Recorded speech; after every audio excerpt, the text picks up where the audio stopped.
The docking clamps hit the hull with a sound like a mountain falling over. Dana Rell grabbed the overhead rail and kept her feet. Around her, the rest of the human delegation stumbled.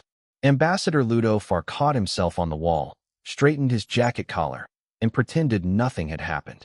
Preet, the ship's biologist, let out a sound that was not quite a word and gripped her data pad with both hands. The Drakval did not build docking systems for human comfort. They did not build anything for human comfort.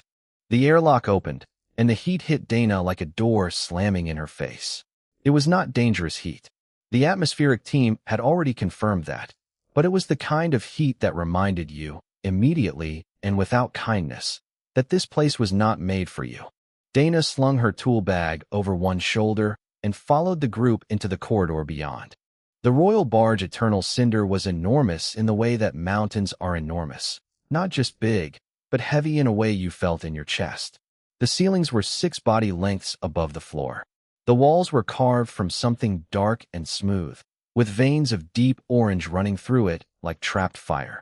Every surface had marks on it, not decoration, but the kind of marks that come from centuries of use, of claws dragging along stone, of weight and heat and time. Dana had worked on 3 alien stations before this. She had thought she was prepared. She was not prepared. Ambassador Farr walked at the front of the group, his shoulders back, doing the thing diplomats did where they tried to look calm by looking stiff. Kale, the Queen's second voice, moved beside him, a Drakval who was smaller than the rest, which still made him twice the width of any human in the group. He spoke in a low, measured voice that left no space for questions. Dana listened with half her attention. The other half was on the atmospheric converter mounted in the upper corner of the corridor, which was making a sound it should not have been making. She flagged it in her notes. That was technically her job here, not the diplomacy, not the trade talks, not the historic moment of 2 civilizations choosing whether to call each other equals. Her job was to keep their shuttle running and to handle any technical problems that came up during the summit. She was, in the clearest terms, background staff. She was fine with that. The group was led into the grand resonance chamber, where Queen Yreth waited. Dana had seen images. Images were not enough.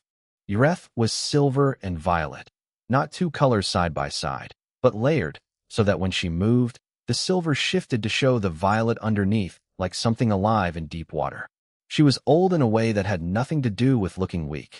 She sat on something that was not quite a throne and not quite a hill, and she did not stand when the humans entered. She did not look at them right away. When she did look, it was the kind of look that took stock of something and filed it away under a category it had already decided on. Kale began to translate her opening words. Dana caught the shape of it before the translation came. The Queen was not greeting them. She was permitting them to speak. Farr began the formal opening of the summit. Dana had heard the speech 3 times in rehearsal. She let it run behind her like background noise and stepped quietly to the side of the room, where the atmospheric converter was also mounted, also making the same wrong sound. She pulled out her multi-tool and started a diagnostic. The converter was not a crisis. It was a minor calibration issue. The pressure differential between the human-adjusted zone and the rest of the barge was making the system work harder than it needed to.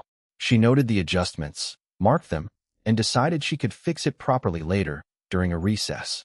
She was turning to head back to the delegation side of the room when she heard it. A small sound, coming from the side corridor off the chamber's left wall, a short, half-lit passage that the group had not been directed into. The sound was repetitive, something hitting a surface, over and over, with the specific rhythm of frustration. Dana looked back at the chamber. Farr was talking. Kale was translating. No one was looking at her. She took 3 steps into the corridor. What she found was a hatchling. The young dragon was sitting on the floor with her back against the wall and her wings half spread, the way a child sits when they are upset and do not know what to do with their body. Her scales were the color of old honey, a deep, warm amber, and her eyes, when she looked up at Dana, were gold and enormous and startled. In her small forepaws was a music box. She had been banging it against the floor. Not in anger, Dana realized. In the specific way of someone who knows something should work and cannot understand why it doesn't. The music box was exquisite, small enough to fit in a human palm, made of some metal that caught the corridor light and held it. Dana could see tiny figures inside, frozen. The mechanism had stopped. The hatchling stared at her. Dana stayed very still. Then, slowly, she crouched down until she was at the same level, or close enough, and held out one hand, palm up, open. The hatchling stared at the hand, sniffed it, once, with a delicacy that seemed almost careful for something with teeth like that. Then she pushed the music box into Dana's palm. Dana looked down at it, then up at the hatchling's waiting gold eyes. "All right," she said, very quietly. "Let's see what we're working with." Dana set her tool bag down slowly. No sudden movements. The hatchling tracked every motion with those big gold eyes, not afraid, exactly, but alert in the way of a creature that has grown up around very large, very powerful things, and learned to pay attention. Dana did not rush. Rushing was what people did when they were nervous or when they wanted to look like they were doing something. She was actually doing something, so she took her time. The music box was small and dense in her hand. She turned it over once, then again. The casing was smooth on the outside, worked metal, no visible seams, which meant it opened some other way. She ran her thumb around the edge until she found a slight ridge, barely a millimeter raised, near the base. The hatch mechanism jammed. She could see why.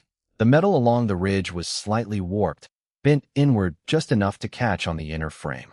Heat damage, most likely, the kind that happened when something spent a long time being held in a grip that ran very warm. The hatchling's grip, probably, over and over during the months or years since she had first gotten it. Dana unrolled her everyday carry kit on the corridor floor. Most of her tools were back with the shuttle, but she never went anywhere without the basics. A multi-tool, a small coil of heat-rated wire, a tube of bonding compound built for shuttle hull work, a clip-on LED light that she attached to her collar now because the corridor was dim. She clipped the light, picked up the multi-tool, and got to work. The hatchling did not move. She watched. Dana talked to herself when she worked. It was a habit from years of solo maintenance shifts, when thinking out loud helped her keep track of where she was in a job. She did not do it for the audience. She just did it. "Okay," she said quietly, working the edge of the multi-tool blade into the gap near the ridge. "The warp is here, right at the catch point. If I can ease the edge back, the frame should clear."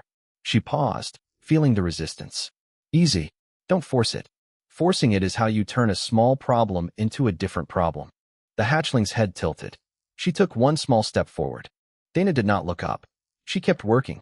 The corridor was quiet except for the faint, distant sound of Ambassador Farr's voice still going in the chamber and the small scrape of the multi-tool finding its angle. She took a short length of wire from her kit, held one end against the grip of the multi-tool, and ran a microcharge through it. Just enough to get it warm, not enough to damage the metal. Heated wire had more give. She used it to coax the warped edge, gently, with no more pressure than necessary. The hatchling took another step. She was close enough now that Dana could feel the warmth radiating off her, which was considerable. She smelled like hot stone and something faintly sweet that Dana could not name. "Almost," Dana said. The catch gave. It was not dramatic, a small click, the kind of sound a cabinet makes when it finally decides to cooperate. The hatch released, and the lid of the music box lifted on its own, on a tension spring that had been waiting to do exactly that. Dana set down the wire and the multi-tool. She looked at the mechanism inside. The figures were still frozen. She found the winding key, recessed into the base, a single turn accessible from outside. She wound it slowly. 3 turns. She stopped, not knowing the tolerance, not wanting to overwind something she did not understand.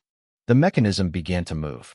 The tiny figures rotated in slow, precise circles, 4 of them, each different, moving in the kind of pattern that was not random, that followed some logic she could not read but could feel.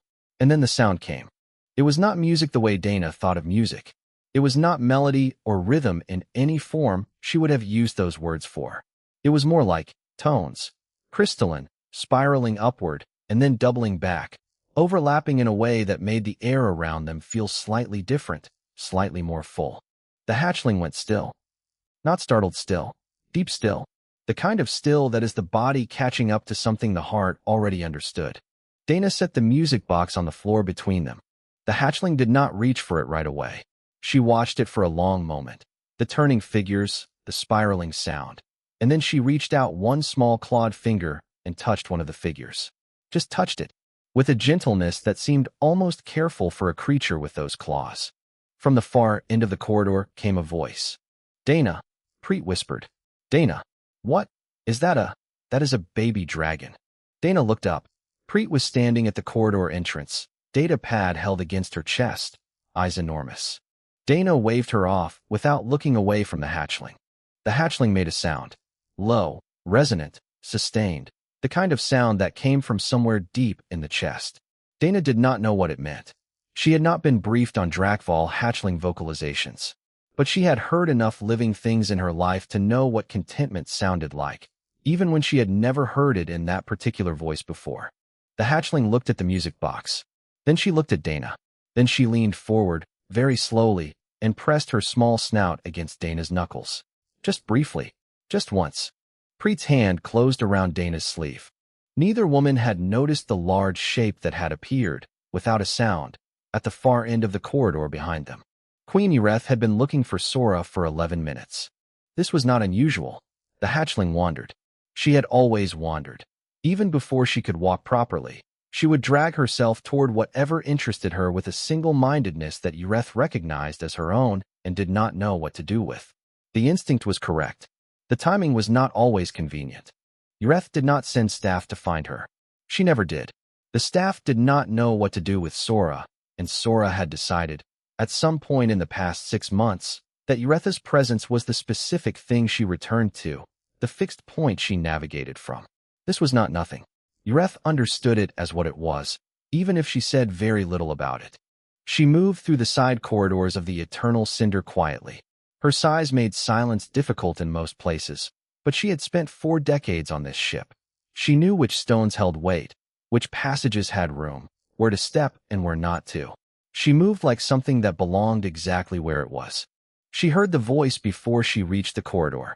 A soft voice, low and even, human. She stopped, measured the distance, rounded the last turn slowly, and stopped again. What she saw, the small human female from the engineering post, crouched on the floor of the side passage, tools laid out beside her, a short roll of materials, a small device folded in multiple directions, a length of wire. A light clipped to her collar. Her head bent over something she held in both hands. Sora, 2 body lengths away, watching her with the stillness Yreth had only ever seen from the hatchling when she was focused on something that mattered. The music box sat on the floor between them, open, playing. Yreth did not move. Something in her chest did, but she held her position and kept her expression where she kept it always. Level, giving nothing away. The human was speaking. Soft words, meant for no one in particular, the running thoughts of someone working through a problem alone. She was collecting her tools now, rolling them back into their cloth case with the automatic care of long habit. She had already finished. The box was playing. She had fixed it. Somehow, with those few small tools and those small quiet hands, she had fixed it. Yreth had been told the box could not be repaired. She had asked 3 craftspeople, not ordinary craftspeople, but makers who had trained for 2 decades in the resonance metal tradition, who understood the material in a way that most Drakval did not. They had all examined it. They had all said the same thing. The warp was too specific, the mechanism too fine. Any attempt would more likely shatter the figures than free the catch. She had accepted this. She was very good at accepting things that could not be changed. She had lived long enough to know that some things broke and stayed broken, and that grief over it accomplished nothing useful. The human did not know any of that. The human had simply seen something broken and fixed it, with a wire and a small blade, and apparently no particular sense that it was supposed to be impossible. Sora finally noticed her mother. The hatchling's head came up, and she turned, and the expression on her face was the one that Yreth understood best, the one that had no name in any language she knew, the one that meant, "Look, I want you to see this. This is something good." Sora held up the music box. The tones were still rising and spiraling from it, filling the small corridor. Yreth looked at her daughter, at the box, at the human. The human turned. She saw Yreth and went still, very still, the way prey animals went still, except that was not what it was. It was the stillness of someone who had just processed a significant piece of new information and was deciding very quickly how to respond to it. Her eyes moved, up, across the width of Ureth's shoulders, up again to her face. A quick assessment. Not afraid. Aware. Then the human stood. Slowly and deliberately. No sudden motion, no performance. Just stood, and tilted her head forward and downward in a brief gesture that Kale would have recognized as the human form of formal acknowledgement. "Your Majesty," the human said. Her voice was steady. "I apologize for being outside the permitted area. I found the young one in the corridor. Her music box was jammed. I hope it was all right that I fixed it." Kale appeared behind Uretha's left shoulder, slightly breathless from following at her pace. He looked at the scene. Something moved across his face that he did not let become an expression. Ureth did not speak yet. She was looking at the tools, now rolled back into their case. Put away, the job done.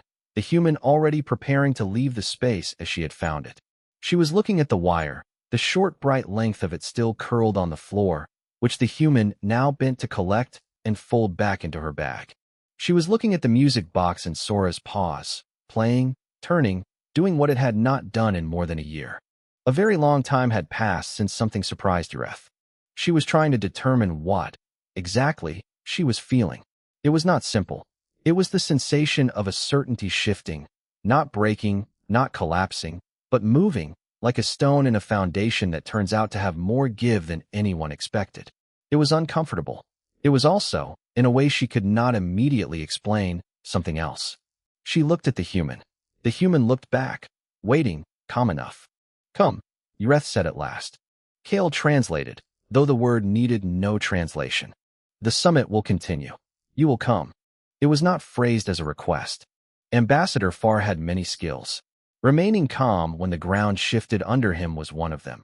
He had learned it over 20 years of sitting across tables from people who wanted things he could not simply give them. He was good at the face. He was good at the voice. He was good at making his hands stay still in his lap when everything else in him wanted to move. He was currently using all of those skills. Dana had been brought into the grand resonance chamber by Queen Ureth herself. Not escorted, not sent for, brought. As in, the queen had walked in, and Dana had walked beside her, and Sora had walked on the other side of Dana, still holding the music box. Far had stood up before he knew he was standing. Kale raised a hand, a gesture that meant be still. "This is not what you think." Far sat back down. He kept the face. His hands were clasped very tightly in his lap. The Drakval delegates shifted. Not dramatically. They did not do things dramatically, or at least not in ways that translated well to human readings of drama. But there was a change in the room. A reorientation. The way a group of people will all move slightly, without meaning to when they become suddenly uncertain of where the front of the room is. Ureth settled into her position at the head of the chamber. Sora settled beside her without being told, the music box held close. Dana stood where she had stopped, not quite in the center of the room, not at the side. A middle place, neither presenting herself nor retreating. Ureth spoke. Kale translated. "You repaired the hatchling's object." "Yes," Dana said. "How?" Dana described it. The warped catch, the wire, the small heat charge to give the metal flexibility, the winding mechanism, the 3 careful turns. She kept it short. She did not frame it as impressive. She spoke about it the way she would speak about any repair job, the problem, the approach, the result. Kale translated each part. Ureth listened to the translation, though Dana had already noticed, quietly, that the queen's eyes moved on Dana's words more than on Kale's. She was following the shape of the language, even if not all the words. Then Ureth asked the question that no one in the room had expected. Why? Not how. Not what tools. Not what gave her the right to touch something that was not hers, in a space she should not have been in, belonging to someone she had no relationship with. Not any of the questions that Far was braced for, the ones he had answers ready for, the ones that would fit into the structure of a diplomatic conversation. Why? The words sat in the room. One of the Drakval delegates, older than the others, with scales so deep a green they were almost black at the edges, said something to Kale quietly. Kale translated it with a flat tone. The delegate asks whether this is a prepared gesture, whether the proximity to the hatchling was arranged. Dana looked at the delegate, then back at Ureth. She said, "I was doing a diagnostic on your atmospheric converter. I heard a sound. I followed it. And then," Ureth said, "through Kale." And then I found her. She looked frustrated. The box was broken. Dana paused. I could fix it. So I did. Yreth was quiet. Her eyes had not moved from Dana. That is not an answer to the question I asked, Yreth said. Dana thought about it for a moment. A real moment. Not the pause of someone gathering a speech, but someone actually thinking, actually checking their own answer before giving it. Because she wanted it fixed, Dana said. And I could fix it. That's usually enough reason where I come from. Kale translated. The room was still. The older delegate spoke again. Kale did not want to translate this one. His pause was brief, but visible. He did it anyway, in a careful, neutral voice. The delegate says this is sentiment easily spoken and easily performed. That small gestures are common currency among species that lack other forms of value. Far went rigid. Dana did not. She said, still without heat. She wasn't performing anything. Neither was I. The older delegate opened his mouth. Yreth turned her head and looked at him. He closed it. Yreth looked back at Dana for a long moment. When she spoke, it was slower than before, each word placed with a deliberateness that made Kale work harder to keep up. The Drakval do not repair things for strangers. We build to last, or we do not build. We do not fix what belongs to another, without being asked, without benefit, for no return. The Queen's head tilted slightly. Is this common among your kind? Common enough, Dana said. We break things too. A lot of things. But yeah, we like fixing things. Preet, standing at the back of the room, heard this and quietly covered her face with her data pad. Not in embarrassment. In something that was closer to recognition. The feeling of watching someone say a true thing in the wrong room, and being right anyway. Far had both hands flat on the table. He was doing his breathing exercise. 3 counts in, 4 counts out. But Yreth had not looked away from Dana. And her expression, which Kale had spent 30 years reading, professionally, carefully, was doing something he could not categorize. You will remain, Yreth said, and her gaze moved for the first time, to Far, to the room, back to Dana. The summit will continue, but this one remains in the chamber. Kale translated. Far did not question it. Dana simply nodded, like a person given a work assignment. Sora, beside the throne, made that low, resonant sound again, and held the music box a little closer. Kale had been second voice for 31 years. He had translated negotiations between the sovereignty and 7 distinct civilizations. He had stood beside Yreth when she refused an alliance that would have tripled their territory. He had stood beside her when she accepted grief in public without flinching, when a rival house had tried to unseat her, when she had simply endured things that would have ended lesser rulers entirely. He knew her voice in every register she had. He knew what her silences meant. He had never seen her asked to hold a human's tools. But that was what she did. The summit had technically resumed. Far was walking through the preliminary language of the trade corridor proposal, the careful, rehearsed sentences that his delegation had built over 8 months. Kale was translating. The Drakval delegates were listening, or performing the shape of listening.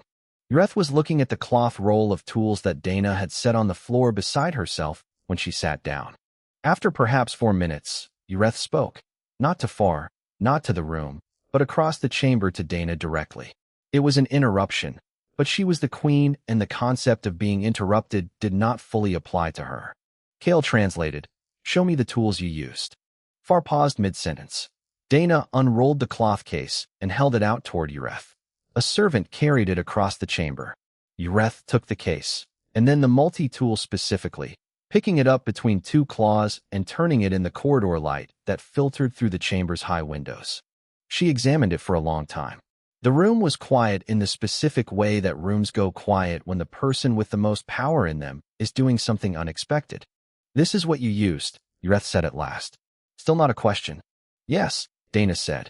The queen set it down. She sat with her eyes on it for a moment longer than made sense. Then she spoke, and what happened next was the thing that Kale would think about for the rest of his career. She did not speak in the formal register. She did not speak to the room, or to Kale, or to the delegates.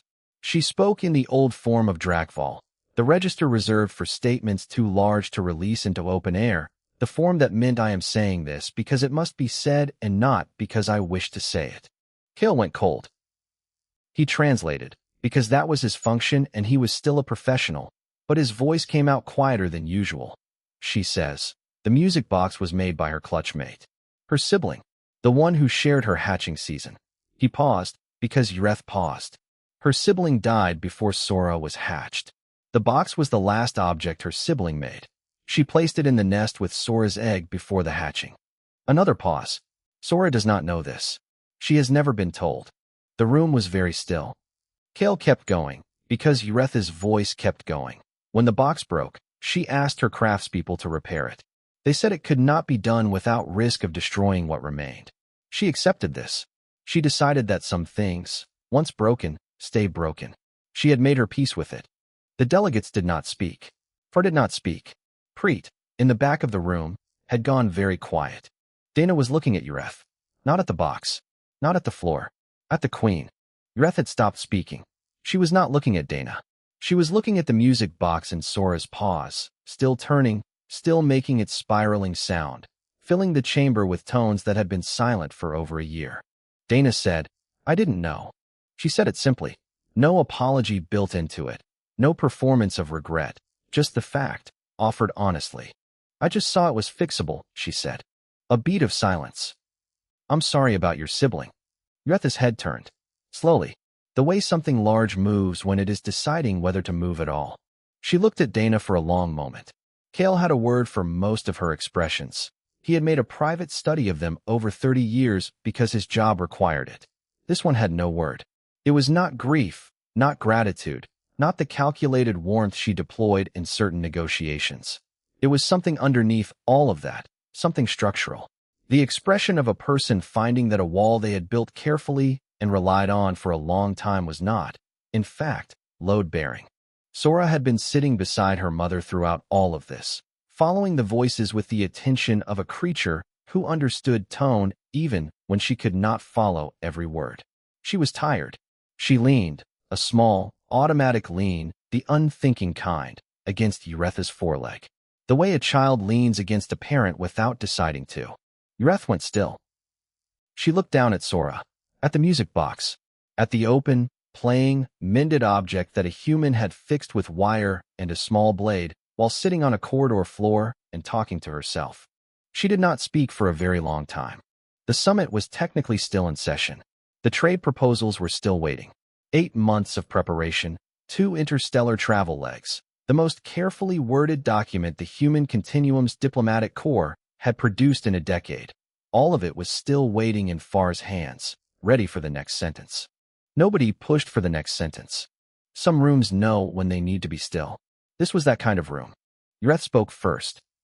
She had been silent long enough that Kale had begun to calculate the diplomatic cost of the silence, whether it read as grief, as insult, as something he would need to quietly smooth over in the morning. He had been wrong about the silence. It was none of those things. He understood that when she spoke, because her voice, when it came, was the one she used when she had finished deciding something. She looked at Far, not past him, not at the general space the humans occupied, at him, directly, in a way she had not looked at him since the delegation arrived. "We will resume tomorrow," she said, and Kale translated. "Tonight, the human delegation will dine with the sovereignty. As guests." Far managed his response well. He said the correct words, the formal acceptance, without letting his face do anything it shouldn't. Kale respected the control.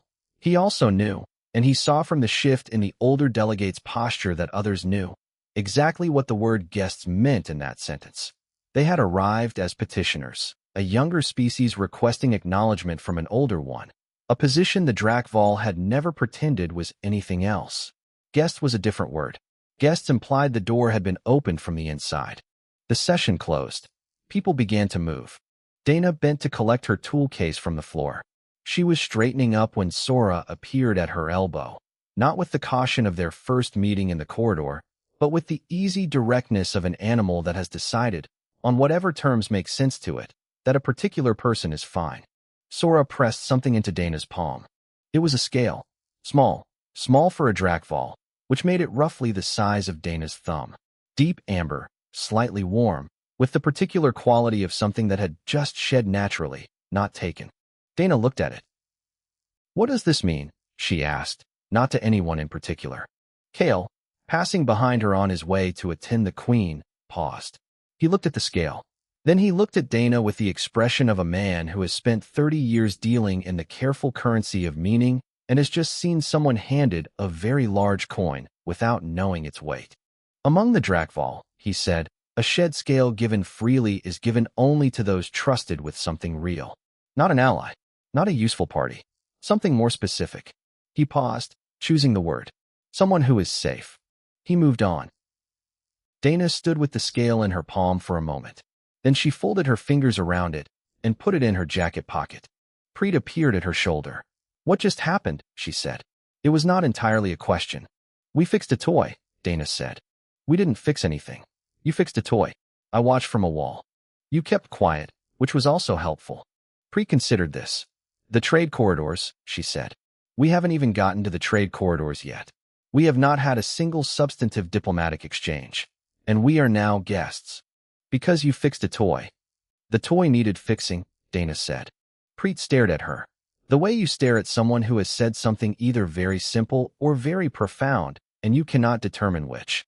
And you suspect they cannot either. The dinner was held in the deep part of the ship, in a chamber where the stone ceiling was so high it was lost in shadow, where long tables of cooled metal were set with the kind of care that Uretha's staff gave to things that mattered. The heat was still considerable. The human delegation had been warned. Dana was seated by the Queen's arrangement, which Kale communicated through a staff member with no further explanation, closer to Ureth than Far was. Far noted this. He made no comment. He was learning to trust the current even when he couldn't see the bottom. During the meal, Ureth spoke to Dana directly and at length, through Kale, but without formality. The way a person speaks when they are actually asking a question and actually want the answer, not performing a question for a room. She asked about human engineering. She asked how humans decided when to repair something and when to replace it. She asked whether the preference for repair was practical or something else. Dana thought about it. Both, I think, she said. Sometimes it's cheaper. Sometimes you repair things because they matter, because what they are is more important than what they're worth. And sometimes, she paused. Sometimes you just fix things because you can and because leaving something broken when you could help it feels wrong. Kale translated. Ureth was quiet for a moment, and then she said something short, in the old register again, but softer this time, not a weight pressed into the air. More like an observation. Kale translated it. She says this is a strange way to move through the universe. Dana said, probably. She says, Kale continued, it may be why you have survived it. By the end of the evening, the trade corridors had not been discussed. The border navigation rights had not been discussed. The human continuum's formal request for recognition had not been discussed. None of the carefully prepared proposals had moved. Ureth, before leaving, paused at the threshold of the chamber. She spoke to the room, to both delegations together, and Kale translated in full. The Drakval have met many species who wish to be recognized as our equals. Most announced it. Few demonstrated anything. You will return tomorrow, and we will address the matters of this summit. I have determined this to be worthwhile. She left. In the guest corridors, later, Far sat down on a stone bench and said nothing for 30 seconds. Then he said, we're going to get the corridors. Probably, Dana said. Because of a music box. She took the amber scale from her pocket and turned it in the low light. Warm, solid, the color of something that had been in the sun for a very long time. Somewhere deeper in the ship, in a room no human would see, a small hatchling fell asleep with a music box held against her chest, its crystalline tones winding down slowly in the dark. Dana set the scale on her palm and looked at it for a moment. Then she put it back in her pocket, picked up her tool bag, and went to check on the atmospheric converter. It still needed fixing. She had said she would get to it, and she kept her word on things like that.